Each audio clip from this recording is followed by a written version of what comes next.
اما تو با راه اندازی این بیزینس دنبال چی هستی؟ من میخوام پول در بیارم. اشتباه میکنی. ما بیزینس رو نمیندازیم پول در بیاریم. چقدر سرمایه‌ته؟ من 10 تومن کلا. ببین ما باید ببینیم مکدونالد و کوکاکولا دارن چیکار میکنن. ببین تو پیجت اصلا محصول نشون نمیدی. مکدونالد چیکار میکنه؟ مکدونالد حس میفروشه به مخاطب. خب من شلوار نشون ندم نمیخرن. نه ببین تو دریا رو نشون میدی. چرا؟ مخاطب هوس میکنه بره کنار دریا، میاد از تو شلوار میخره. ما باید یه تیزر بسازیم تمام محصولات تو رو آتیش بزنیم. تو پیجت میزنی دیگه محصولی نداریم چون محصولاتت سوخته، مخاطب دلش واسط میسوزه. ما تو مارکتینگ به این میگیم کرای کاستومر، یعنی اشک مخاطب. خب من دیگه شلوار ندارم از من بخرن. اونا واسط میخرن. شلوار واسط اونا میخرن. بازار هدفتو مشخص کن. برای کیا میخوای محصول بفروشی؟ مردم عادی.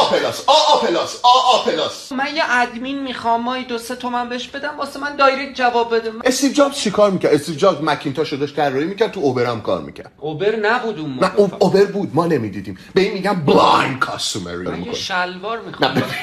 این خمیر دندون رو برای من بفروش. آخه این نداره.